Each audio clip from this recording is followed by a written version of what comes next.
আসসালামু আলাইকুম রহমতুল্লাহি ওবরকাতুহু। সম্মানিত দর্শক, ইরান এবং ইসরায়েলের যুদ্ধ নিয়ে রীতিমতো তেলেস্মাতি শুরু হয়েছে।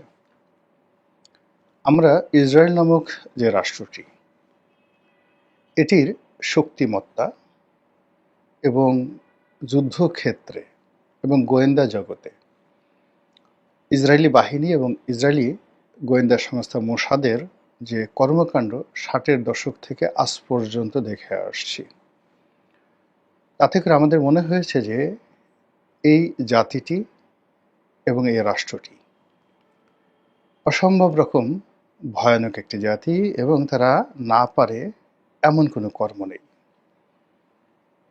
তো সেই দিক থেকে অতীতে আরব ইসরায়েল যে যুদ্ধ হয়েছে, একাধিক যুদ্ধ হয়েছে এবং সব যুদ্ধে আরবদের একেবারে নতজানু নীতি, মারাত্মক পরাজয় এবং আরব ইসরায়েল যুদ্ধের পর প্রায় সব ক্ষেত্রেই সেখানে ভৌগোলিক অবস্থার পরিবর্তন হয়েছে।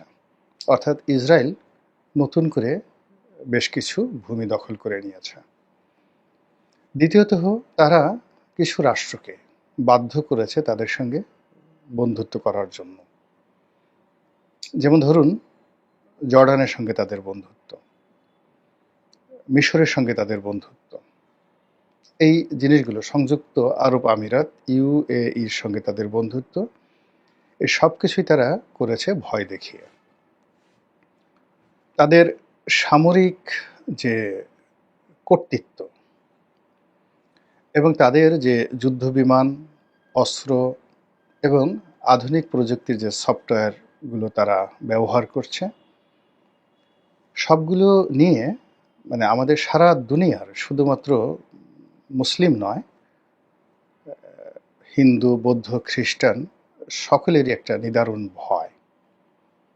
মানে আমরা এত ভয় পাচ্ছি, পৃথিবীর অন্য কোনো প্রাণীকে আমরা ইসরায়েলের মতো এভাবে ভয় পাই না।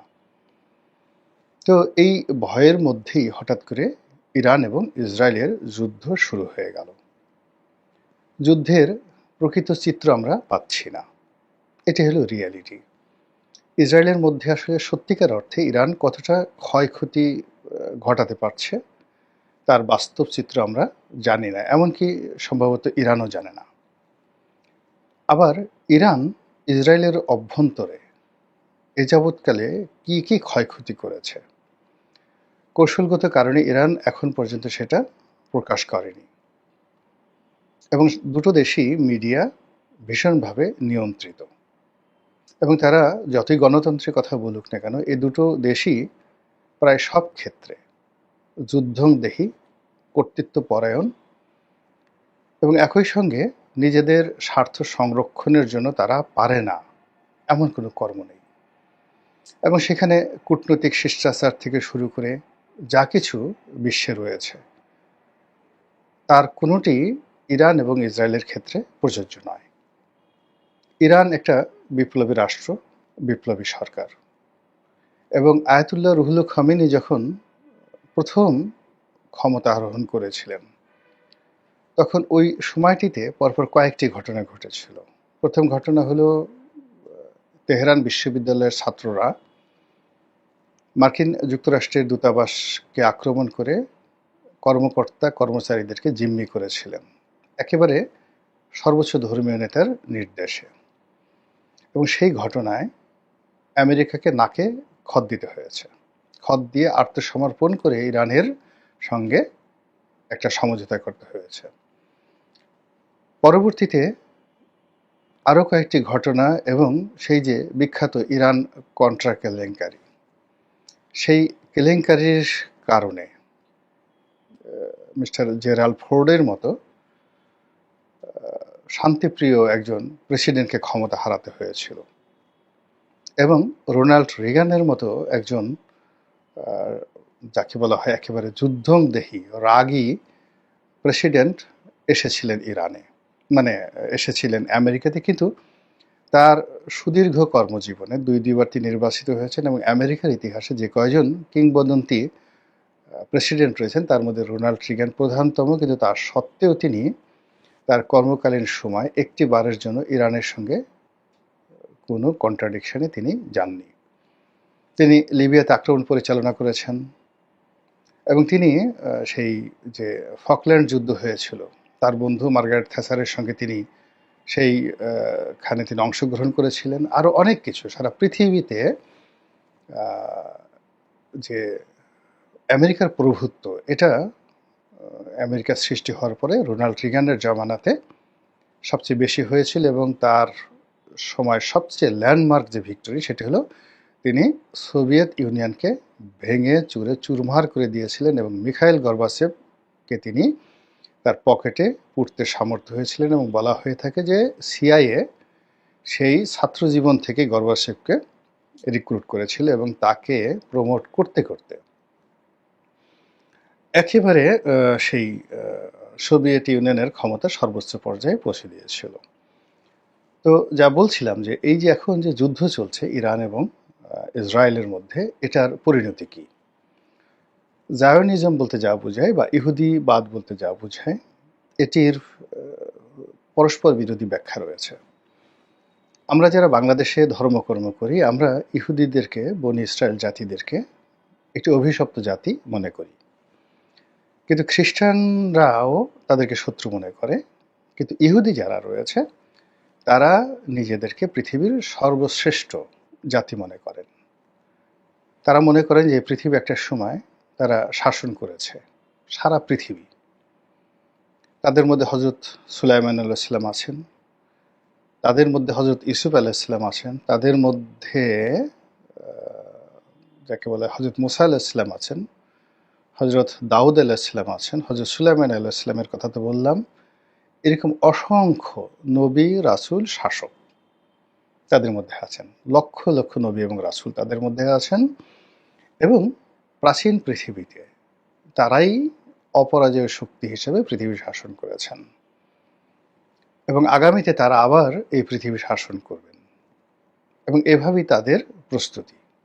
যা হোক, এনিওয়ে, এই যে দেখুন পরস্পর একটা কন্ট্রাডিকশন। আমরা মনে করছি এরা বারবার অভিশপ্ত, তাদের মধ্যে বহু জাতি গোষ্ঠী বারবার আল্লাহর গজবের মধ্যে পড়েছে, আমরা এইভাবেই জেনে এসেছি। এরকম একটা পরস্পর বিরোধী যে ইতিহাস, সেই ইতিহাসের ধারা পাতে এই 2025 সনে এসে ইরান এবং ইসরায়েল যুদ্ধ লেগে গেল। এখন ইরান এবং ইসরায়েলের যে যুদ্ধ, সেই যুদ্ধের মধ্যে যদি আপনি ভৌগোলিক ইতিহাস ধরেন, তাহলে প্রাচীন দুনিয়াতে যেটিকে আমরা ওল্ড টেস্টামেন্টের যে কাহিনীগুলো বলি, সেই কাহিনী যদি ধরেন তাহলে কয়েকটি এলাকা, আজকের যে প্যালেস্টাইন রয়েছে, ফিলিস্তিন রয়েছে, ইসরায়েল রয়েছে, এর সঙ্গে পশ্চিম তীর, জর্ডান, তারপরে সিরিয়ার সামান্য কিছু অংশ, এই অংশে মূলত তাদের রাজত্ব ছিল। কিন্তু এই রাজত্ব বারবার, মানে ইসরায়েলের রাজত্ব, ইহুদিবাদের রাজত্ব, জায়োনিজমের রাজত্ব, তারা যা কিছুই বলুক না কেন, এটা কখনো ইরাকে পৌঁছতে পারেনি, ব্যাবিলনে পৌঁছতে পারেনি, সিরিয়ার দামেস্ক পর্যন্ত কোনোদিন তারা যেতে পারেনি, তারা লেবাননে যেতে পারেনি, ইয়ামেন তো দূরের কথা, তারা আরব ভূখণ্ডের অন্য অন্য এলাকায় যেতে পারেনি, আর ইরান তো প্রশ্নই আসে না। বরং ব্যাবিলনের রাজা নেবুকাডনেজার, তার জমানাতে পুরো সেই যে ফিলিস্তিন, ইহুদি রাষ্ট্র তছনছ করে দেওয়া হয়েছে, ধ্বংস করে দেওয়া হয়েছে, একটা অস্তিত্ব ছিল না। হিটলার যেভাবে নিধন করেছে, ওই একইভাবে নেবুকাডনেজার তিনি সেই কাজটি করেছেন, যার যে ঝুলন্ত বাগান, ব্যাবিলনের ঝুলন্ত বাগান। আবার ইরাকের যে মেসোপটেমিয় সভ্যতা, সেই সভ্যতা বারবার পরাজিত হয়েছে ইরানের কাছে এবং সেটা মানে শুরু হয়েছিল সাইরাস দ্য গ্রেটের জমানাতে, তারপর দারায়ুস দ্য গ্রেট, তারপর জার্কশেস, জার্কশেস মানে দারায়ুসের ছেলে, এবং ক্যাম্বিশেস মানে সাইরাসের ছেলে। তো সেই জমানা থেকে, এবং এটা ছিল আলেকজান্ডারের আবির্ভাবে প্রায় ২৫০ বছর আগে, কন্টিনিউয়াসলি ইরান সেই তার যে ভূখণ্ড পার হয়ে ব্যাবিলনীয় সভ্যতা তারা অধিকার করেছে, এবং সেখান থেকে ফিলিস্তিন থেকে সিরিয়া থেকে গোলান হাইটস হয়ে তারা চলে এসেছে লেবাননে, লেবানন থেকে তারা গেছে ইয়ামেনে, এবং ইয়ামেন থেকেই এই ইরানিয়ান ডাইনেস্টি পুরো আরব পেনিনসুলা তারা শাসন করেছে। মক্কা, মদিনা, হেজাজ এই সমস্ত এলাকাকে তারা কোনো গুরুত্বের মধ্যেই ধরেনি। তারা মূলত আবিসিনিয়াকে তাদের যে আরব পেনিনসুলার এই জায়গার যে হেডকোয়ার্টার, আঞ্চলিক হেডকোয়ার্টার, এটাকে তারা আবিসিনিয়াকে তারা করেছিল, মানে আজকের ইথিওপিয়াকে। সেই ইথিওপিয়া থেকে তারা তাদের যে সাব যাকে বলা হয় ডিস্ট্রিক্ট, তাদের মানে বিজনেস হাব বা যাকে বলা হয় administrative hub for Arabian country, সেটা ছিল আবিসিনিয়া, ইথিওপিয়া। আরবের কোনো রাষ্ট্রকে তখন তারা মনে করেনি যেখানে একটা হাব থাকা দরকার হতে পারে, এবং সেখান থেকে তারা তাদের সেই ডিস্ট্রিক্টকে সেকেন্ড ফেজে এনে তারা তাদের যে হেডকোয়ার্টার সেটা করেছিল ইয়ামেনের রাজধানী সানাতে। অর্থাৎ ইয়ামেন থেকে তারা শাসন করত পুরো আরব অঞ্চল, এবং ইয়ামেনের যারা শাসক ছিলেন তারা জীবনে কোনো দিন রিয়াদ, মক্কা, মদিনা, কুয়েত বা এই যে এখনকার দুবাই এই সমস্ত এলাকায় আসতেন না, এবং তাদের প্রভাব এত বেশি ছিল যে ইয়ামেনের শাসক, মানে ইরানের শাসক, যদি ধরেন আপনি নওশেরওয়া, আল্লাহ রাসূল যখন যাকে বলা হয় নওশেরওয়া, আল্লাহ রাসূল যখন জন্মগ্রহণ করেন তখন সেখানে শাসক ছিলেন নওশেরওয়া। তো নওশেরওয়ার গভর্নর ছিলেন নাজ্জাশী, ইথিওপিয়ার রাজা ছিলেন নাজ্জাশী। তো নাজ্জাশীর শাসক ছিলেন, মানে গভর্নর ছিলেন ইয়ামেনের বাজান, বয়াকার বা জয়াকার জাহ বাজান। তো আপনি চিন্তা করুন যে পারস্যের সম্রাট তো দূরের কথা, ইয়ামেনের যে শাসক ছিলেন বাজান, তিনি মক্কা মদিনার কোনো বেদুইন সর্দারকে যদি গ্রেপ্তার করতে চাইতেন, তাহলে একটা ফরমান দিয়ে একজন বা দুইজন যদি সৈন্যকে তিনি পাঠাতেন।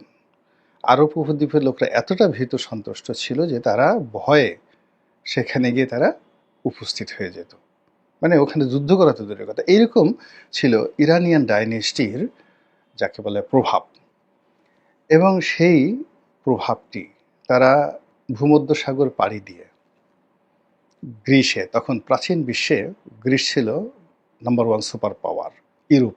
ইউরোপে, আমেরিকা তখন আবিষ্কৃত হয়নি, অস্ট্রেলিয়া হয়নি, তো পুরো গ্রিস, এবং যেটা গ্রিস আমরা এখন বলি সেটা তখন ছিল গ্রিক।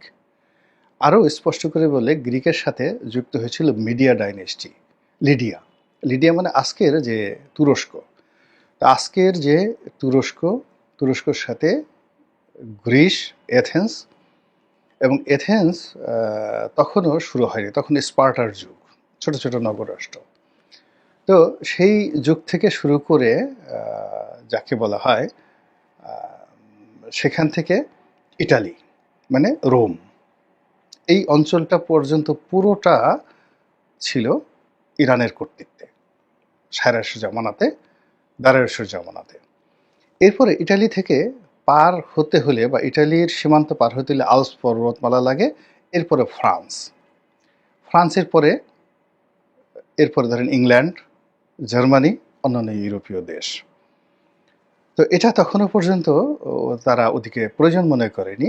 মুসলমানরা যখন সেই তারেক বিন জিয়াদের জামানাতে যখন স্পেন আবিষ্কার করলো, তখন ফ্রান্সের একটা বিরাট অংশ তারা দখল করে রেখেছিল মুসলমানরা, কিন্তু উল্টো দিকে কিন্তু আবার এই দুইয়ের মধ্যে পর্বতমালা। এটা বিরাট ভৌগোলিক, মানে এই যে একটা লম্বা কাহিনী বললাম, যে গত ৫,০০০ বছরের যে ভৌগোলিক ইতিহাস, সেই ইতিহাসে যদি ইউরোপ ধরেন, আমেরিকা ধরেন, তারপরে ইংল্যান্ড ধরেন, ফ্রান্স ধরেন, তারা সবাই এক একটা করে ডাইনেস্টি প্রতিষ্ঠা করেছিল।